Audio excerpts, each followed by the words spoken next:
Bismillahirrahmanirrahim. Assalamualaikum warahmatullahi wabarakatuh. Waalaikumsalam warahmatullahi wabarakatuh. Alhamdulillah. Sebenarnya yang kamu alami benar-benar ini kamu alami beneran tuh. Iya Pak, udah hilang. Jadi kalau ada orang ngomong itu keras dikit udah waduh, ikut sakit ya. Nah, sebenarnya gusi bengkak itu insya Allah itu adalah kemarahan hampir sama dengan yang lain-lain. Marah. Iya. Yang berhubungan dengan aktivitas sehari-hari. Jadi marahnya itu kenceng. Jadi kalau marah itu ada tekanan istilahnya, ada tekanan ngomong, itu ada tekanan kuat sekali. Biasanya rata-rata di geraham. Iya betul. Rata-rata di geraham. Nah, apa fungsi geraham? Geraham itu fungsinya mengunyah. Jadi marahnya itu kenceng beneran. Jadi kalau ngomong marah itu gimana ya? Kamu kurang ajar itu tipis, tapi dasar kurang ajar. Nah, itu kan mantep gitu. Itu dikeluarkan atau di dalam? Ya bisa dikeluarin lah. Tapi kan kalimatnya nggak itu biasanya ya tuh ya. Kalau kurang ajar enggak, insya Allah ya. Otakmu kamu taruh mana? Nah, itu biasanya. Matamu kemana? Nah ini maaf ya. Ini gayanya Tung itu begitu saya hafalin. Dulu Pak Ustadz. Dulu berapa bulan yang lalu. Itu atas bawah sama ya Pak Ustadz ya? Ya sama lah. Karena dua-duanya udah dicabut. Kiri kanan juga sama aja ya? Sama. Kiri kanan juga Sama aja ya. Iya sama aja lah ya. Walaupun kanan baik tapi ya sama aja.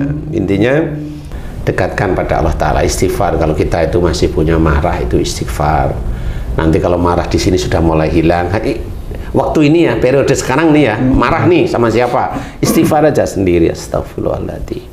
Ampuni aku ya Allah jika aku masih marah dengan kondisi seperti ini, dengan orang itu. Astagfirullahaladzim. Tenang. Astagfirullahaladzim. Tenang. Astagfirullahaladzim. Nanti paling 3-7 kali ini tenang. Nah, setelah tenang, pujilah Allah.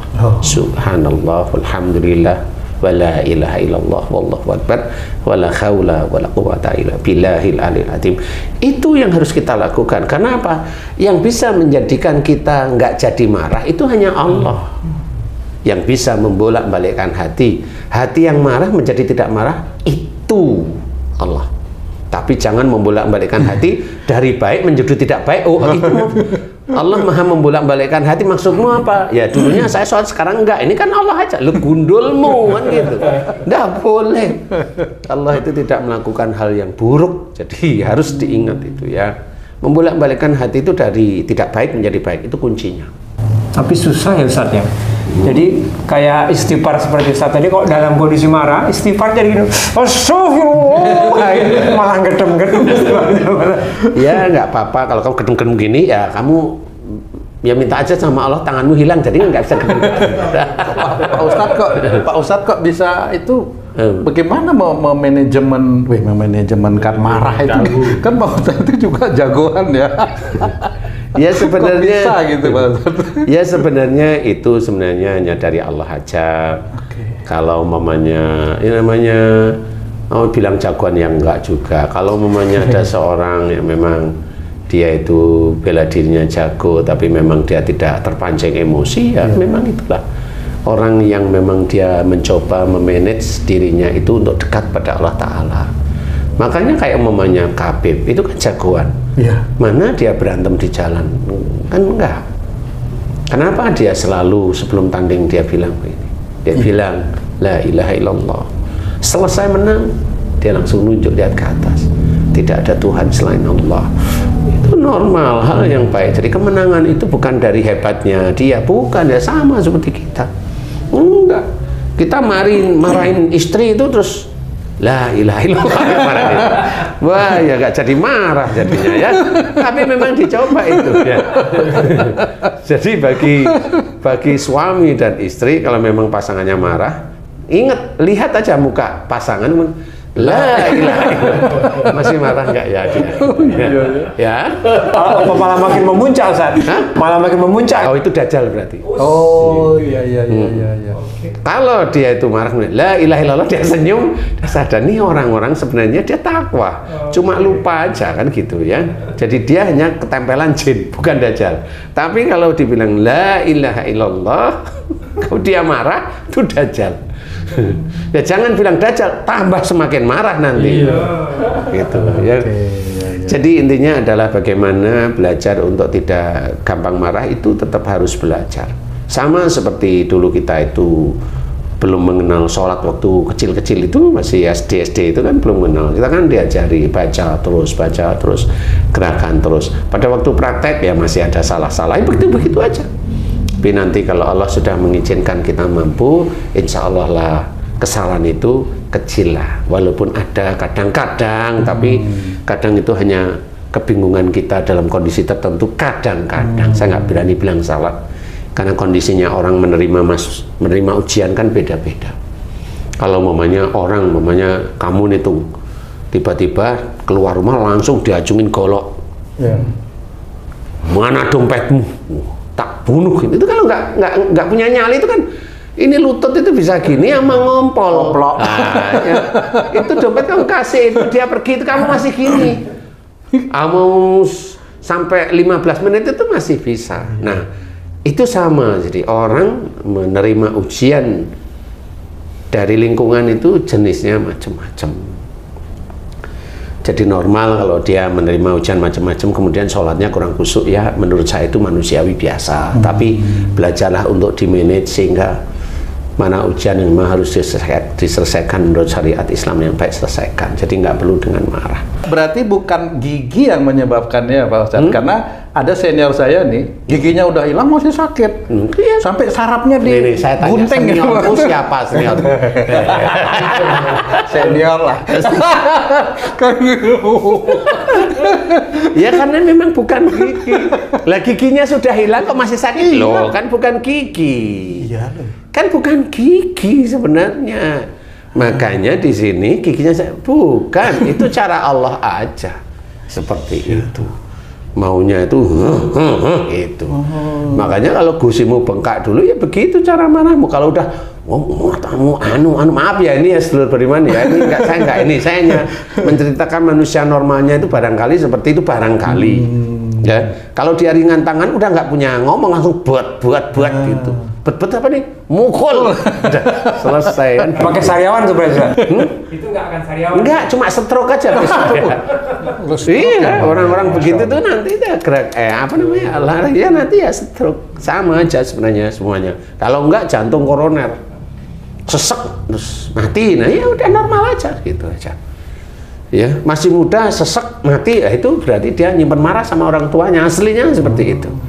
Insya Allah Allah itu tidak zalim kepada hambanya. Hambanya itulah dia berbuat zalim kepada dirinya sendiri.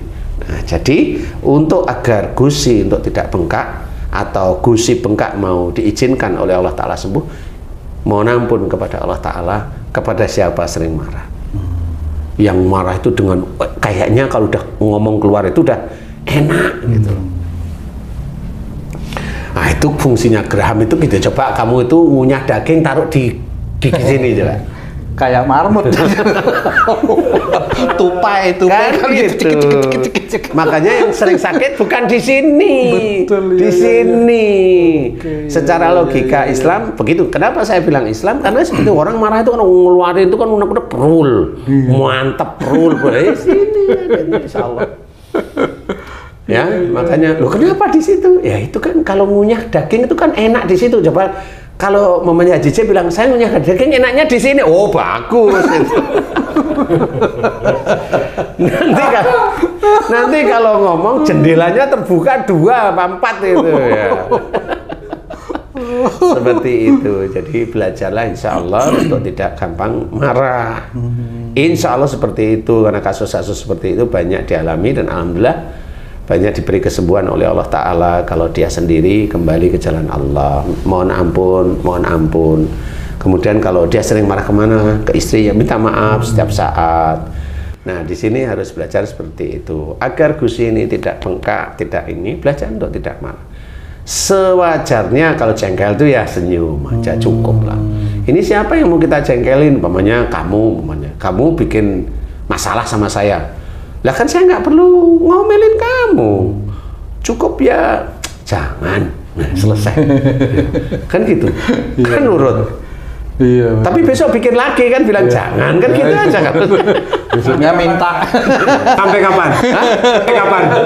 Sampai salah satunya nggak ada. Iya. Kalau ada orang yang suruh gini, kalau kamu marah mau melampiaskan, cari tempat sepi dan teriak. Itu saya pernah gitu tuh, Pak. Nggak boleh juga. Loh, kalau tempat sepi itu jarang banyak orang, itu banyak kerajaan jin. Oh, itu berebekan telinganya nanti. Nggak boleh itu ya, Pak. Loh ya jangan. Lah nanti pulang-pulang malah meriang, masuk angin, terus seminggu nggak sembuh-sembuh, ini mati nanti. Karena jinnya marah. Loh, ini rumahku kok diteriaki, siapa dia kan gitu. Iya, benar. Coba saya tanya ya. Iya. Ini ada tetanggamu yang menurutmu itu ngeyel, nyebelin, tapi kamu berani. Kamu tahu sih, ya toh? Terus kamu masuk rumah, teriak-teriak di rumah kamu, gimana sih rasanya? Saya tanya sama kamu coba. Iya, lucu jadinya itu ya. Lah, kok lucu? Marah jadinya. Marah. Coba kamu undul-undul masuk Iya. istana presiden. Coba. Nggak ada jadwal ketemu sama presiden. Coba. Iya. Emang kamu dibiarin sama? Nggak ditangkap. Nah, ya begitulah. Harus pakai logika di sini ini. Itu nggak bisa juga. Nggak boleh, bisa. nggak boleh seperti itu, tidak boleh. Jadi kita harus benar-benar tenang, santai, hadapi ujian demi ujian itu dengan lapang dada. Itulah cara-cara kita belajar taat. Makanya kenapa banyak orang Islam itu sakit? Ya karena memang tidak bisa memanage perilakunya sendiri, tidak bisa memanage nafsunya sendiri. Nah, itulah cara-cara yang baik mengelola amarah seperti itu. Jadi kalau bahasa Bantulnya itu angry management. Oh, angry ya. Bukan angry bird ya, Pak. Angry management. Ya. Angry management. Manajemen Jadi, marah. Ya. Nah, itulah. Nah, cuma banyak manusia atau saudara kita Islam itu memang nggak paham. Karena memang jarang diajari oleh guru-gurunya seperti itu.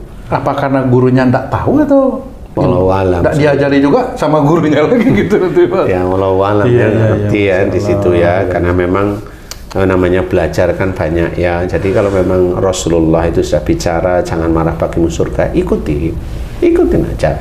Kalau Allah itu bilang maafkan dia, ikutin. Kalau Allah bilang doakan kesalahan dan dosa mereka kepada Allah, ikutin cara-cara Allah.